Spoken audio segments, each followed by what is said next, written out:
got another Manic and Panic Monday coming at you in the Sports Ozone. A lot of teams in college football, top 25, they took some not so good losses over the weekend. Miami, Georgia Tech, Tennessee. What did those losses do to their playoff chances?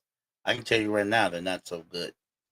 Plus, another head coach has bitten the dust in college football. Not really a big deal on the major college landscape. It's still another head coach, and it's still at a Power Four school. We'll get into that. Plus, in the NFL, well, there was a lot of crazy finishes, and we're gonna get into some of them. Plus, now that the Bills are beating the Chiefs, are they the legit Super Bowl contender coming out of the AFC? Or are they playing fool's gold again with us? We'll get into all that. Plus, a little bit about the World Series. I scored the game 7, and I'm glad I did. It was one of the better World Series games I've ever seen. We'll get into all that here today on the Monday edition of the Total Sports Ozone.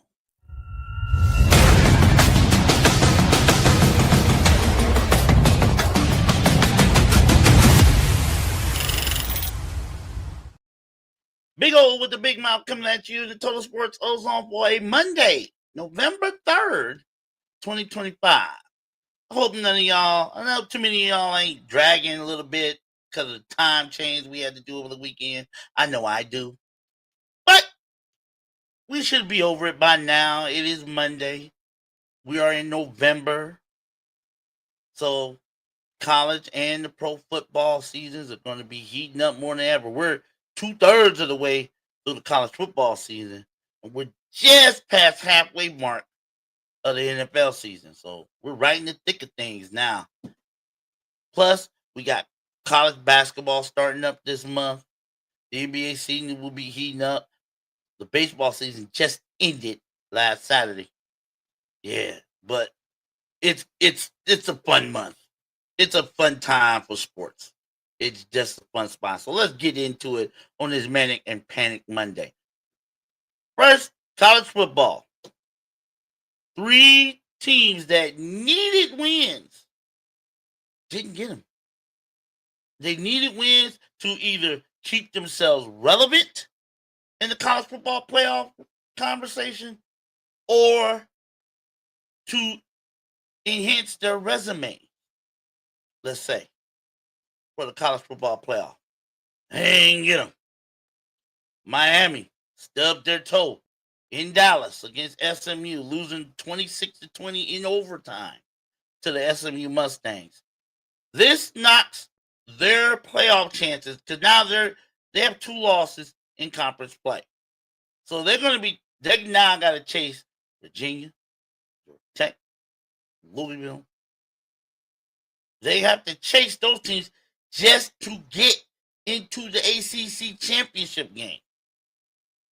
And as of this morning, their current chances or probabilities have you to make the college football playoffs have just dipped all the way down to 9%. 9%. Now, personally, yes, with 2 losses, should Miami get in? It's iffy. You got a lot of good 2-loss teams out there. In the SEC, ACC, Big 12. The Big 12 got a bunch of them. And Miami's losses, let's just say they're not great ones, but they were on the road. They lost to. No, one of them was not on the road. One of them was at home. Excuse my French. The Louisville loss, I think if that would have been their only loss on their schedule, they could have survived that. But to lose to an unranked SMU team, that hurt. That loss hurt. I think they know that too. They will have to win out and get a lot of help. just to make it to the ACC championship game. Now they got some help because another team that needed a win didn't get it, and they didn't get it in an enormous fashion, and that was Georgia Tech.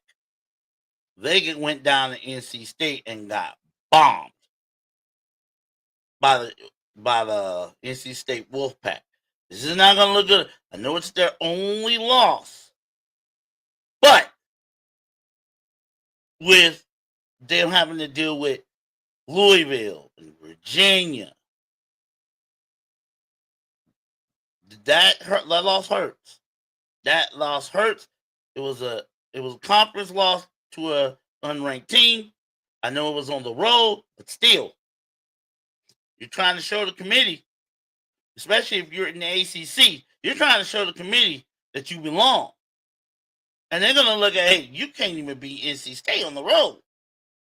You can't even beat NC State on the road. See what I mean?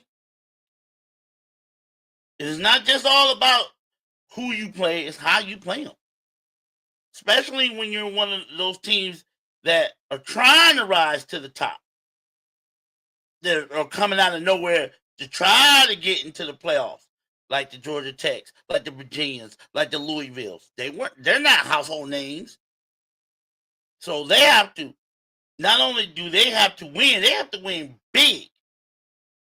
Georgia Tech has been winning, but I don't think they have been winning big, especially the last couple of weeks. And it caught up to them against NC State. And so now their chances of making the college football playoffs are about 42%. They need to win out and win the ACC championship. I think that's the only way. I know they only have one loss, but it's a bad loss. It's a loss to an unranked team on the road. It's a bad loss. So they're going to have to win out, and they're going to win out. They have to go to the ACC championship. If they win out, they'll do that. But they also got that game against Georgia at the end of the season.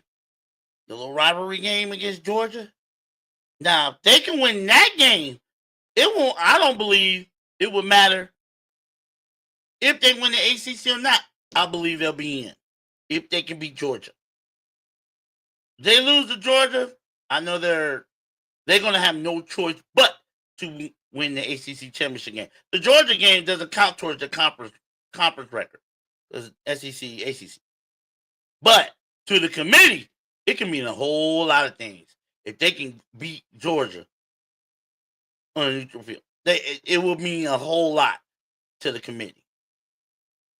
Another team that took a L that they shouldn't have if they wanted to stay in the college football playoff conversation was Tennessee. And they took one at home against Oklahoma. This was Tennessee's third loss. It pretty much knocked them out of everything. No college football playoff, no SEC championship. Because I don't see how the committee will let Tennessee in with 3 losses. I just don't see it. I know that 3 losses are the ranked teams, but I don't care. You lost 3 games. 2 of them at home. Nope. You're not even going to be you're not even in the pecking order in the SEC anymore. That's over with. You would need all sorts of chaos to happen in the SEC for Tennessee to even be thinking about going to Atlanta and playing for the SEC championship. And that's not going to happen. We know that. So, unfortunately, Tennessee is going to be going to one of those, thank you for playing, here's your consolation gift bowls. And it's their own fault. I mean, if you saw how Tennessee played against Oklahoma, you'd be like, what are you doing? The play calling stunk. Yes, I'm blaming this on the coach. The play calling was just brutal. Calling it off screens when you know you need more yards than that. It was like, what are you doing? Do you want to win this game? It looked like they didn't. For 3 quarters, it looked like they didn't. It didn't look like either one of the teams wanted to win. For Oklahoma, they said, "All right, that's enough. All right, that's enough of this. We're gonna show y'all done." 2 late touchdowns, and I saw the Tennessee fans heading home. I said, they know their season in effect is over. They're sitting at 63, 6-3 with 3 losses in conference. Their season is pretty much over. You hate it for them, but those are the breaks. You got to win those games now. You got to win those games. So, the tough break for Tennessee. There was a game they needed to win. They didn't get it done. They're pretty much done. Now, another coach, I believe, has been let go. It's not on the big. It's not on the realm of like LSU or Florida or Penn State. It was Maryland's head coach, the head coach of the University of Maryland.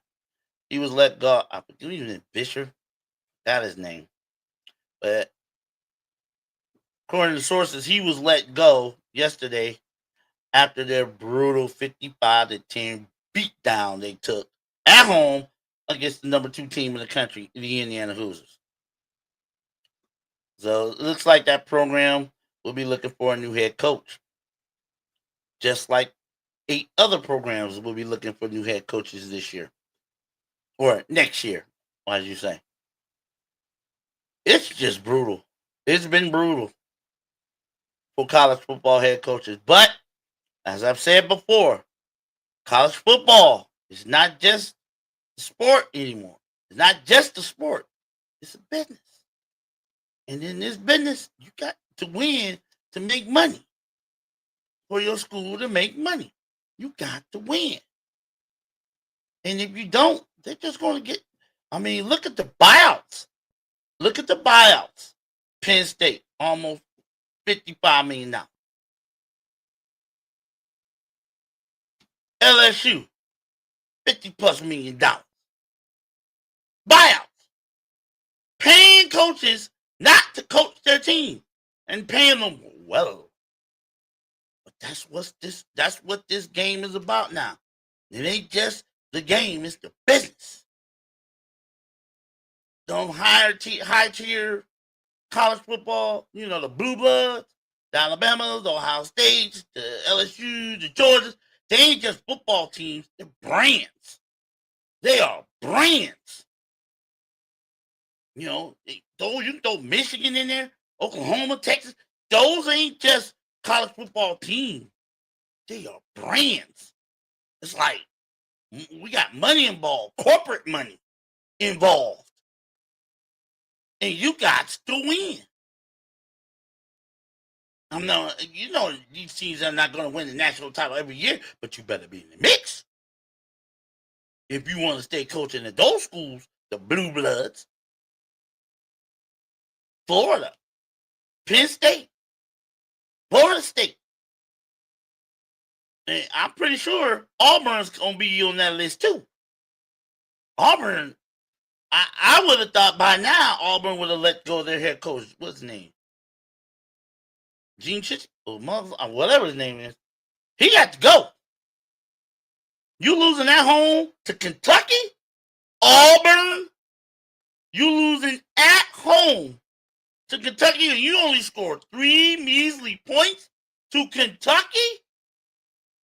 I thought he would have been fired yesterday. The head coach of Auburn. But we still watching. I'm still watching. I'm still listening. I'm still checking my Twitter feeds. Like, when will Auburn drop the hammer? And I'm thinking it's going to be soon. Or maybe they'll just wait till the end of the season. Maybe if they beat out by some miracle, by some divine intervention, they beat Alabama in the Iron Bowl at the end of the year, maybe they can save the coach's job. I doubt it. I doubt they'll. If you can't score more than 3 points against Kentucky, you ain't beating Alabama. I'm sorry, Auburn. But he could be next. Coach of Auburn, he could be next. This is a business. That's what these coaches, that's what we all have to understand now. This ain't your daddy or your granddaddy's college football. Not anymore. You're not gonna see teams get busted for recruiting violations. But when all these recruits can get paid now with the NIL. So you ain't gonna see under the table funding. Ain't none of that no more. These kids can get paid, and it's legit. So it's all about winning. It's all about selling your brand. And the best way to sell your brand in college football is to win. And win big. You better at least keep your program in the mix for conference championships, for national championships, for college football playoff appearances every single year. You might have one, they might let you slide. You have one down year. You better not have two. Damn sure you better not have three. Not three in a row. Or you're going to be gone. Look at Penn State. They was in the playoffs last year. Was a play or two away from playing for the national title with James Franklin. Now look at him. Head coach gone. Their quarterback injured. Will not play no more this season. They've lost 5 in a row.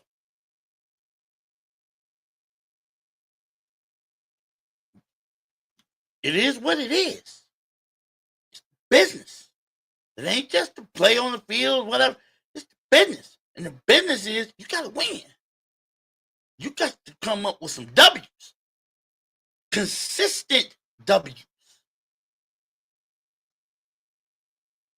It sucks too. But also on the flip to that, why are these schools paying these head coaches these crazy contracts, and then when it don't work out, you got to pay all that buyout money, and you got the nerve to get mad, like LSU's governor the last week. You getting mad because LSU has to buy out Brian Kelly's contract? What you got to do with that? And he saying the taxpayers got to put the bill. No, they don't. The taxpayers don't put the bill on a damn. The taxpayers don't put the bill on a college football coach's contract. No, they don't. The trustees at the school do. They're the ones sign them. They're the ones got to put the bill on the buyout, not the taxpayers. See, now college football's, I don't know why, but now college football not getting a little politicized. That's what I mean. It's all about the business. You gotta win. We have 9 programs, 9 college football teams that will be searching for new head coaches after this season. 9. And Maryland's program yesterday. A lot of up-and-coming coaches probably chomping at the bit. Coaches, coordinators, assistant coaches, we chomping at the bit. But you better understand this. You're there to win. You are there to win. And considering what Kirk Cignetti, who was at James Madison 3 years ago, if that, James Madison University, considering what Kirk Cignetti has done to the Indiana Hoosiers program in less than 2 years, brought them to absolute garbage to the number 2 team in the country and possibly the number 1 team in the college football playoffs when the rankings come out tomorrow. It could possibly be number 1. And he's done that in 1.5 years. So all you college coaches that's frothing at the bit, looking at all these openings for new head coaching jobs at these universities, especially the big boys, LSU, Florida, Penn State, you better know what you're getting into. The expectations ain't gonna be up. You can go 65 and go to a bowl game or 66.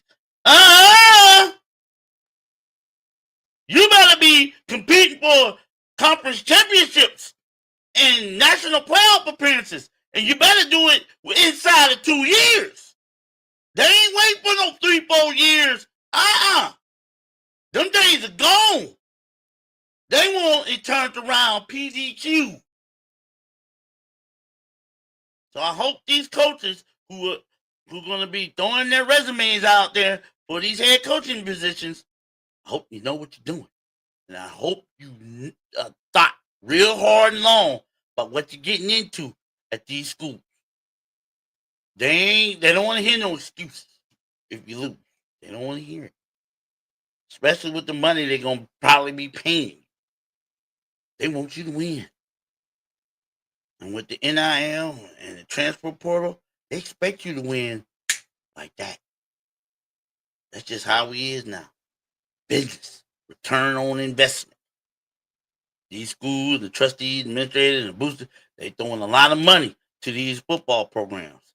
And they want return on investment like that. They ain't patient. The word patience in college football long since gone. Long since gone. So, good luck to all the coaches, the assistant coaches, and coordinators who are going to be vying for these jobs in the offseason. Good luck. Now, one more thing in college football. Now, tomorrow evening, the first initial 2025 college football playoff rankings will be revealed. I think they will be revealed sometime around between 8 and 8:30 Eastern tomorrow night. Now, we got a pretty good idea of a lot of the teams that should be showing up on these rankings. What about at the top? AP still has Ohio State number 1. Yeah. And you see what I'm wearing. My hat, my shirt. I'm a Buckeyes fan. I'm not a Buckeye apologist. I'm a Buckeye fan. Always have been, always will be. Here's my question. Here's one. I got 2 questions, really. The first question is, should Indiana be the number 1 team in the college football playoff rankings? Indiana. Over Ohio State. My answer to that is probably. I would be surprised if the committee, as it's known, puts Indiana over Ohio State at the number 1 spot. I would not be surprised. Indiana has probably the signature win of any team in the Big Ten. Probably any team in college football. They have the signature win. They went on the road and beat the Oregon Ducks. And beat them by double digits. That was probably the signature win of the season up to this point. And they did that. And plus, you got to look at the eye test. The teams that they're supposed to be beating, they ain't just beating them, they be beating the hell out of them. They leaving no doubt. They just saying, we keep coming at you. We gonna keep coming at you until the final gun goes off. 50 burgers. I think they've had 4 games where they scored 50 or more points this season, including dropping 63 on a ranked team, Illinois. They were ranked top 10 at the time Indiana played them, and Indiana dropped 63 points on them. So the eye test, them bludgeoning teams, and the fact that they got the signature win, not just in the conference, but probably on the whole landscape of college football by going out to Austin Stadium and beating Oregon by double digits. Leads me to believe that Indiana will jump Ohio State and be the number 1 seed in the college football when the rankings come out tomorrow night. And I have no problem with that. They earned it. Indiana earned it. Ohio State should be 2. If they get to 1, fine. But they'll probably be number 2 in the rank. And that's no problem with that. Ohio State just keep doing what they're doing. Just keep winning. Best defense in college football. 2 best wide receivers in all the kind. I only hear it. Cornell Tate, Jeremiah Smith. They gonna be playing on Sunday. Not next year, the year after next. They gonna be playing on Sundays. Now, and I would not be surprised if one of them first round pick. More likely Cornell Tate. So, and Julian saying he's right there in the Heisman conversation after his performance against Penn State. You got to put him in the conversation for the Heisman. He may not win it, but he should at least be in the conversation. He's just been steady. He's just been steady doing his thing all year, taking care of the ball. Taking care of the ball, not taking too many big shots, throwing touchdowns, and now his average is one of the best in the country. His completion percentage. So, but you got to look at the resume. Ohio State they beat Texas, and who else? They beat Illinois when Illinois was ranked. Now they ain't even on the scene as far as AP or college football or coaches poll ranking. They ain't even on the scene, Illinois. They're not even on the scene. So that argument is going to be, again, strength of record and strength of schedule. You would have to lean to Indiana. You have to. Their strength of record probably a little bit better than Ohio State's because they've been blowing teams out, putting up 50 and 60 points on teams. Ohio State, they've only put up one game where they scored more than 50 points, and that was against Grambling. So, I would not be surprised if they have Indiana at number 1 tomorrow night in the initial college football playoff rankings for 2025. That's my question. That's how I answered the first question. Should they jump them? Probably. More than likely, they should, because they earned it. Indiana has earned it. I lay no credence to that. I'm a Buckeyes fan, yes, but I see what I see, and I call it like it is. Indiana has earned that. If they get that spot tomorrow night, they earned it. So far, they have earned it. But I'm going to pump the brakes.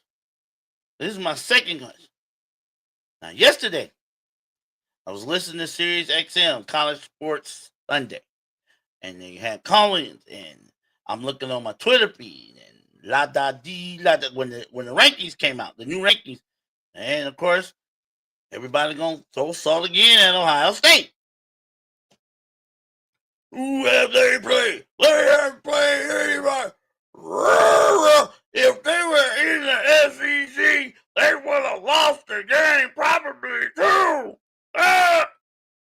Here's my question to all those haters and the SEC apologists who say if Ohio State, and they even said Indiana, but they say Ohio State, if they were in the SEC, they would have lost the game probably 2 at this time. My question to you guys is, to who? Who in the SEC would have beaten this year? Now, mind you, we've already beaten an SEC team. Remember Texas? When everybody was hyping them up, they came into the season with all this hype, and Arch Manning was going to be the next great one, and possibly a Heisman Trophy finalist, and la-da-dee, la-da-da. came in our house and we beat them. Came to Columbus and they left with an L. So mind you, we're already beating one SEC school. So I want to know. Here's my question. Who in the SEC can truly say they can beat Ohio State? And don't come at me with what you feel. Don't come at me with your opinion. Come at me with facts. Come at me with facts. You're going to hit me with a comment, and I hope you do. And please like and subscribe if you like what you're hearing. But if you're going to comment on who you think can beat Ohio State from the SEC, come at me with some facts. Don't come at me with an opinion. Because everybody got an opinion. Because Ohio State's like the New York Yankees of college football. Either you love them or you love to hate them. So if you're going to come at me about who you think Ohio State can lose to in the SEC, come at me with facts. Don't come at me with your heartfelt opinion. Because that's all you feeling. And that's jealousy. You just jealous Ohio State's up at the top and your team isn't. That's all that is. But I want to know. Who do you think can beat Ohio State in the SEC? Georgia, you got to get real. They've been living dangerously all year. They just been hanging around, pulling rabbits out of their hat to pull out wins late. You think you're gonna do that against Ohio State? You will get boat raced. You can't play around with your food when you play in Ohio State. And that is what Georgia does. You can do that at Florida, Tennessee. Okay, go ahead. Play with your food. You do that against Ohio State, you can get sent home.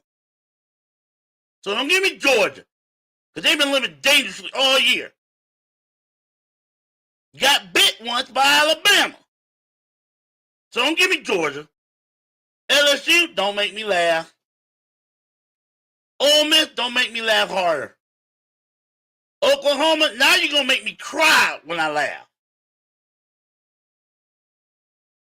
A&M, so A&M, oh yeah, they got signature wins. But it isn't like you put the bricks on Notre Dame when you beat them.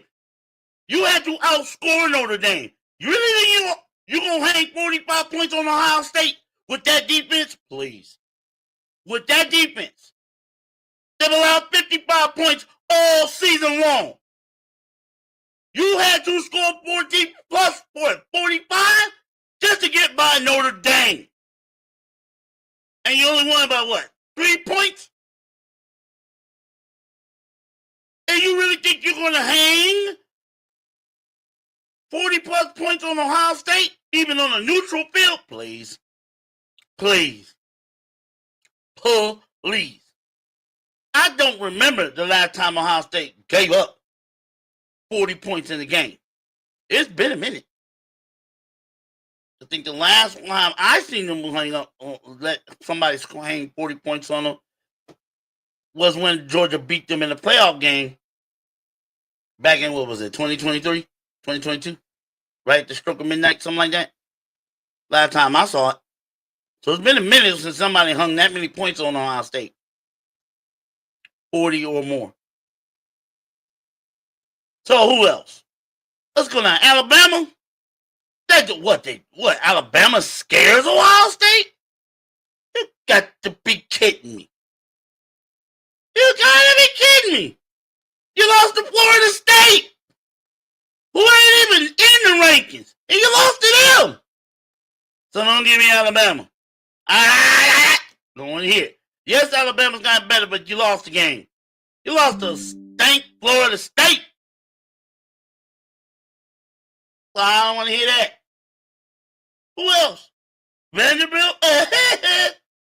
They're a nice story. They ain't beating Ohio State. You can't beat Texas. You damn sure ain't beating Ohio State. It's flat out like that. I know you had almost a great comeback against Texas, but you ain't beating Ohio State. Nope. So who else? Missouri?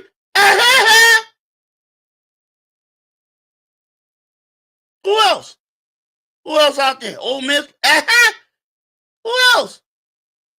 Who out there? I want to know. To who? You haters and naysayers and you just plain out just jealous of Ohio State being high up there in the rankings. You say if they were in the SEC, they would have lost 1 or 2 games already. And my question to you is, to who? Who in that conference can beat Ohio State? That's my question. The only team I think that could hang with Ohio State is A&M.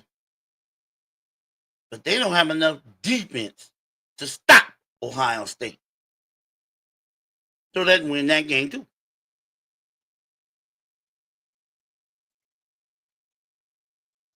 Look, I get the Ohio State hate. I get it. I understand it. It is real. It's there. And Ohio State has to own that. Why? They're the defending national champions. And they're the number 1 team in the country, according to AP and the Coaches Poll. They're the number 1 team in the country. They'll probably be number 1 or number 2 when the college football playoff rankings come out tomorrow. So they've been on top. They've been at the very top of the college football world for most of the last 2 years. I get that. But come on. Y'all act like Ohio State has played nobody the last couple of years. What did they do in the playoffs? What did they do in the playoffs last year? I do believe they beat 2 SEC schools on the way to the Natty. Did they not? Tennessee was huffing and puffing and bebopping and running their mouths. How they were coming up to Columbus and they were going to make it Neyland Stadium North. And they got sent home with a butt whooping. They got sent back down I-75, back down to Knoxville with an L. And in Texas pushed Ohio State. But in the end, Ohio State made the plays. They made the crucial plays at the crucial times to come out of there with a win and move on to the championship. That's 2 SEC schools that they beaten. They beaten 3 SEC schools in the past calendar year. 2 of them the same one, Texas. Please don't act like the SEC is that high and mighty.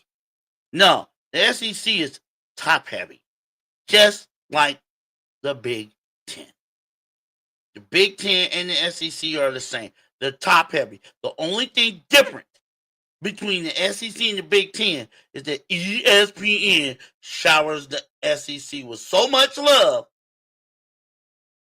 That's why half the damn schools in the SEC are ranked, even though they're overrated. Half the SEC is overrated and weak. The top half, like I said, the top heavy. Georgia, Alabama, A&M. Those are 3 best. Georgia, Alabama, A&M. Right?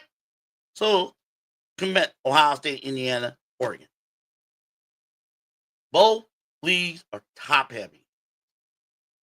That's all. That's all it is. It's just that the media, the ESPN, shows the SEC so much love. I hear it all the time. They show them more love than they'll ever show the Big Ten. They only show the Big Ten love at the top heavy. But that's the way it is. And that's why we get this SEC bias. But I'm going to tell you right now, I'm saying it. There ain't too many SEC schools that can beat Ohio State. Period. Maybe 1. Right now, I will give it to A&M. They hang with them. But everybody else, the Georgia, Alabama, not this year. No, they ain't. No, you ain't. I ain't trying to hear it. You've already lost games. We haven't. We ain't playing nobody. We ain't lost anybody either. We haven't lost anybody. Doesn't look like we're going to.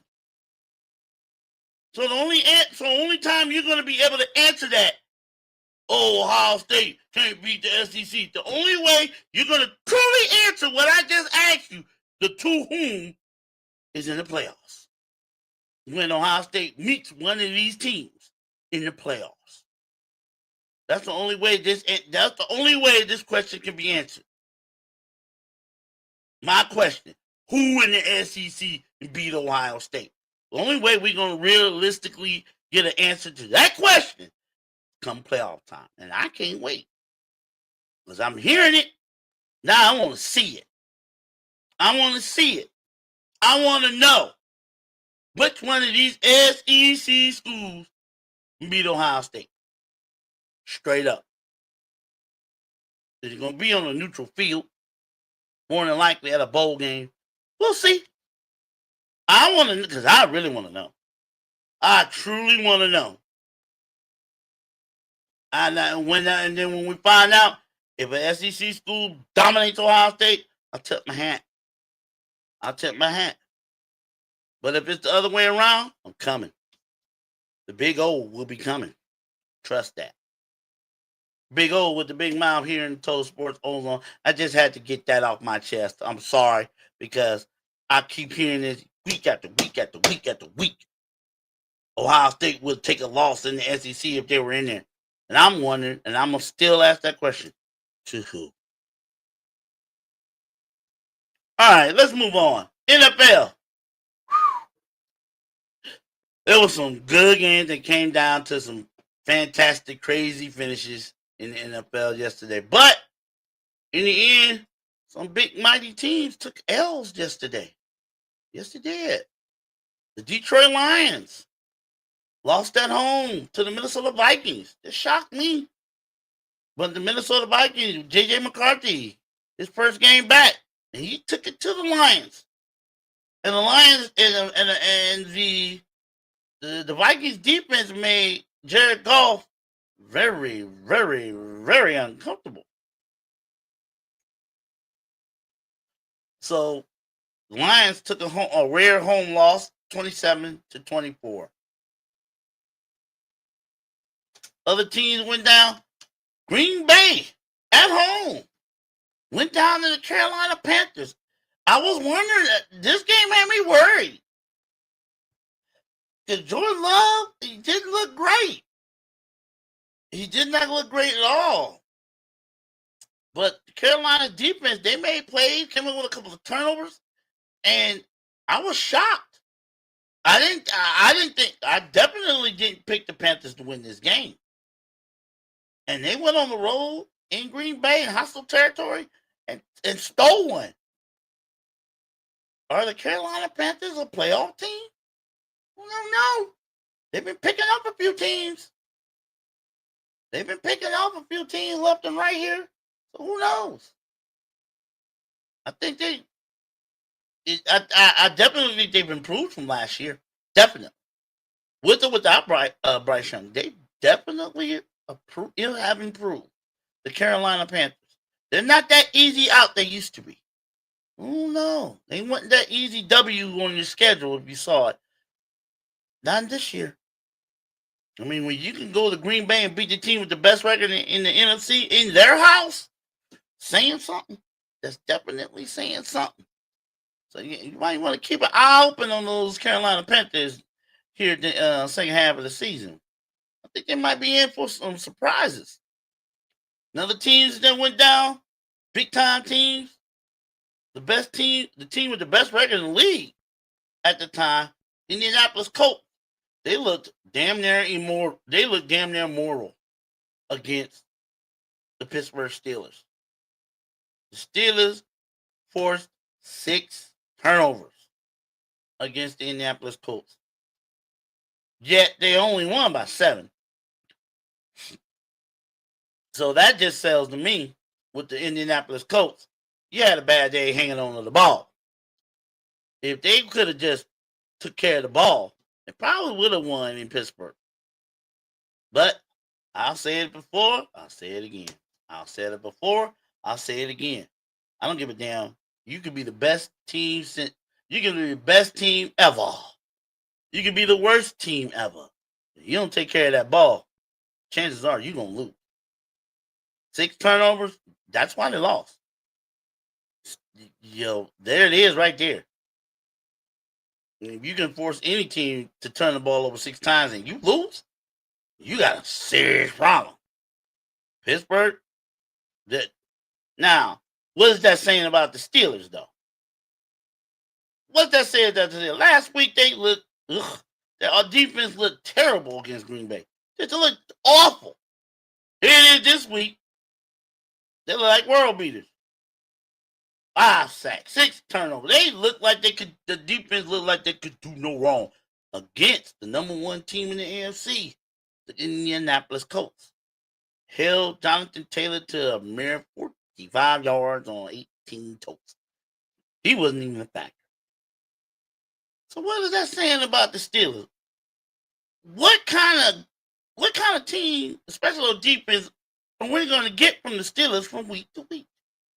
Are we going to get the team that brought the defense to curtain, that steel curtain that those Yanko Steeler fans love, like they did yesterday? Or we're going to get that putrid defense from like the game against Green Bay? What are we going to get from them from week to week? So I'm not sold on the Steelers. Yeah, if they hang on to win the division, they'll be 1 and done. That's how I feel about them. They'll be 1 and done because they're up and down like the Dow Jones average. You don't know what to expect them from 1 week to the next. Are they going to be the high-flying Steelers defense that everybody knows, or are they going to be the putrid one that played against Green Bay at home? I don't know. It's hard to gauge. Offensively, they're going to be steady with Aaron Rodgers. They can't run the ball worth a damn. But, with Aaron Rodgers, Metcalf, they're going to put a modicum of points on the board. But their defense, I don't know what to expect to them. But yesterday, the defense came up real big. And they hung a loss against the number 1 team in the AFC, in the Indianapolis Colts. Another team, the game of the day. Oh, before that, did any of y'all see the end of the Chicago Bears Cincinnati Bengals game? Unbelievable. You couldn't write a script on that. If you tried to write a script on it and sell it to Hollywood, they'd laugh at you. The way that game ended. Less than under the 2-minute warning. How that game played out, you couldn't have wrote a script on it and expect anybody to believe it. The Bengals were down 2 scores. I believe they were down, 41-28. Game was over. They did a pan on the fans. Half the Bengals fans were leaving. It was over. Joe Flacco gets him downfield. Pow, pow, ping. Touchdown. Now it's 41-35. Okay. All right. Okay. Let's see what happens. Here comes, everybody knows the onside kick is coming. And it bounces off the toe of one of the Bears returners. Bounced off his toe. Bad scramble. Bengals recover. Now you're sitting up like, oh, hell no. This ain't going to happen, is it? Oh, my goodness. And Joe Flacco. Bing, got the boom. Bam. Gets it in the touchdown. With 40-something seconds left. Everybody going crazy. The Bengals have come back from the dead and taken a 1-point lead. People going crazy. Oh, my goodness. Oh, wow. Ooh, wow. I'm sitting there looking like, no, this ain't going to happen like this. But there's still 40-some seconds left. Bears get the ball. I'm like, okay, Bengals, you got to stop them. Do you got enough in your defense to hold them off, get them off the field so you can win this game? Nope. what was it, the fourth play? Fourth play. He hit, Caleb Williams hits his tight end. Both two Bengals defenders don't wrap up. They collide, and the tight end takes off for the game-winning touchdown with 17 seconds left.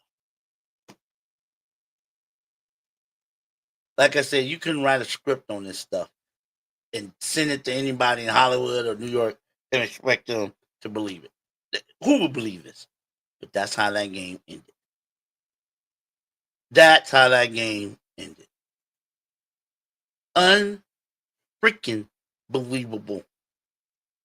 The Bengals snatched victory from the jaws of defeat, only to get it snatched out of their mouth again by the Bears.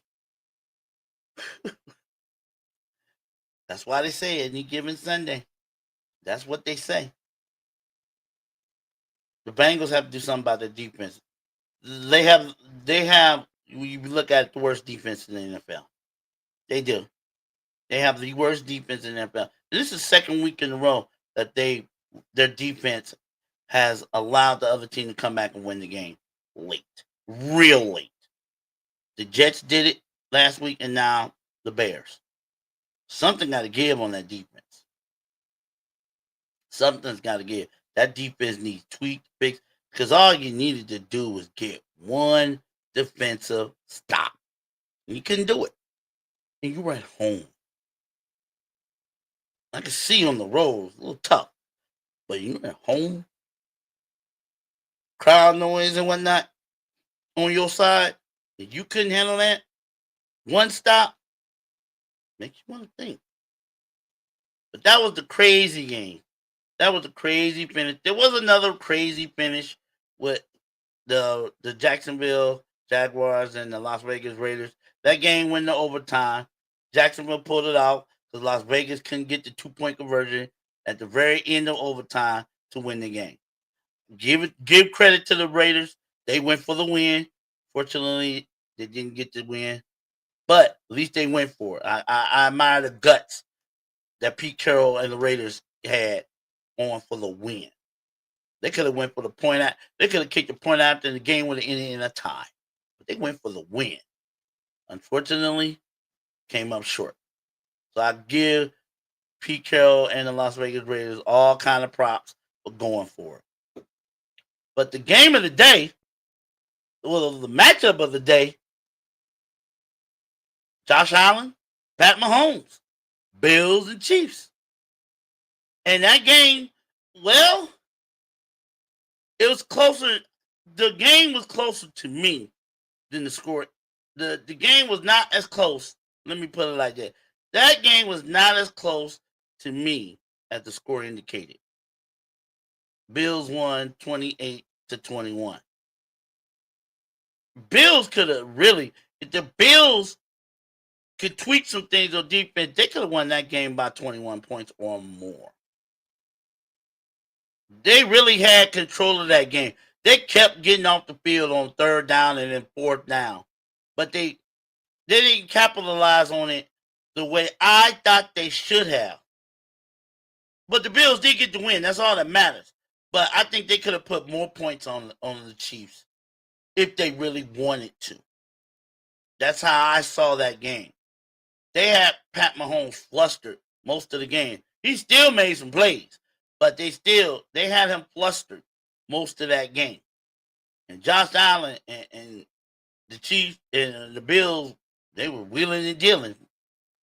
So the question is, now in the regular season, Josh Allen is 5-1 against Pat Mahomes. That's regular season. As I led off today's show with, the question is the Bills legit contenders for the AFC Championship over the Kansas City Chiefs after last night's performance? Do you think the Bills are the top dog to take out the Chiefs in the playoffs? They now have the game advantage. So it looks like, unless Buffalo falls completely apart, if the Chiefs and the Bills meet up in the playoffs, it's going to be in Buffalo. I don't think Kansas City is going to be scared about that because they played in cold weather too. So the weather ain't going to be a factor. At least I don't think. Yeah, it gets a lot more snowy in Buffalo in January, late December and January and all that because of that they close to Lake Erie and all that. But the cold weather, it's not like it don't get cold in Kansas City in January and all that. It does. So we can kill that weather factor. You know, it ain't like the Chiefs are indoor team. They ain't. My question is the psychological advantage for the Buffalo Bills if they get to host the Kansas City Chiefs in a playoff game, especially if it's the AFC Championship game. How big of psychological advantage will the Bills have knowing they just beat them Chiefs last night? Because let's face it, the Chiefs have had the Bills' number in the playoffs over the last few years. We've seen it. Some damn good games against them, but Chiefs have always come out on top. And it's time for the Buffalo Bills to show and prove that this time is their time. That's the question. How will this win against the Kansas City Chiefs set up Buffalo for the rest of the season? Are they going to be legit? Because they still got to catch New England. New England picked them off. Right? But how did this win? How was this booyoy, whatever that word is, the Bills for the rest of the season moving forward? Are they legit AFC contenders? Yes, I think so. I think they're AFC contenders. I think they contenders for the Super Bowl. But again, don't you forget about them Chiefs. Oh yeah, don't forget about the Chargers. Oh yeah, don't forget about the Patriots. Oh yeah, don't forget about the Indianapolis Colts. So they ain't the only ones.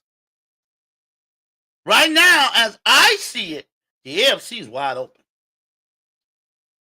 The AFC, as I see it, after week 9 in the NFL season, the AFC is wide open.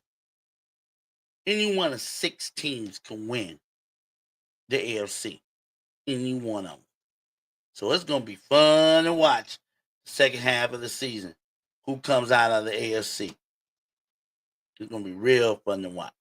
But that was a great game last night. Buffalo, Kansas City.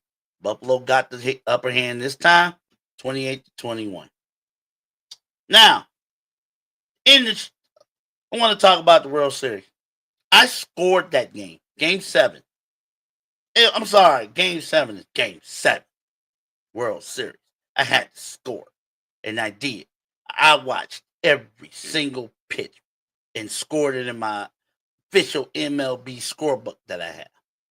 So I saw every pitch, every hit, every strikeout, every defensive gem of a play. I saw it all for 11 innings. And the way that game with the ebb and flow and Toronto coming out with the 3-1 lead with a 3-1 homer. And then the Dodgers just kept plucking away. Hit a home run here, home run here. And then with 2 outs, the Blue Jays were 2 defensive outs away from winning the World Championship. And then the least expected guy in the lineup, Rojas, hits a solo home run to tie the game. I was like, you gotta be kidding me. And it's not like the Blue Jays did not have opportunities to win that World Series in the 9th, 10th, and the 11th. They had the opportunities. But the Dodgers made great defensive plays in the 9th and in the 10th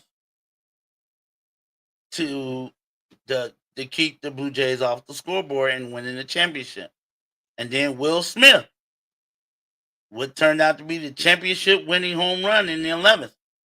It was a great game. It was not only a great game to watch, it was a great game to score it. I mean, the game went down to 5 hours, but I didn't care. It was so much fun to watch. It was probably the best World Series game I've seen in at least 9 years. At least 9 years. It was a great game to watch. It was a great game to score. Congratulations to the LA Dodgers. You earned that World Series. Now, don't let anybody say any different. You might be the highest paid payroll in MLB. You still got to go out there and play. And what the pitchers did, Yamamoto, what Scherzer did on short rest, and what Yamamoto did was it was tremendous. It was a tremendous effort, and he definitely deserved to get MVP because he held the Blue Jays at bay for 3 innings on a day's rest.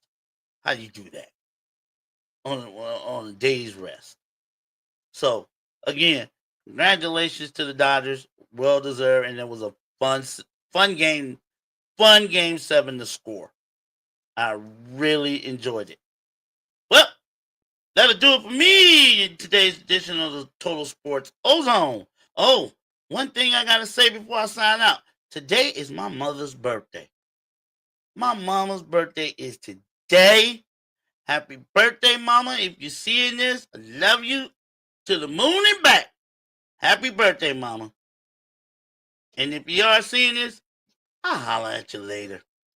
To everybody else, thanks for joining me. Hit that like and subscribe button, and I'll see you tomorrow in the Total Sports Ozone.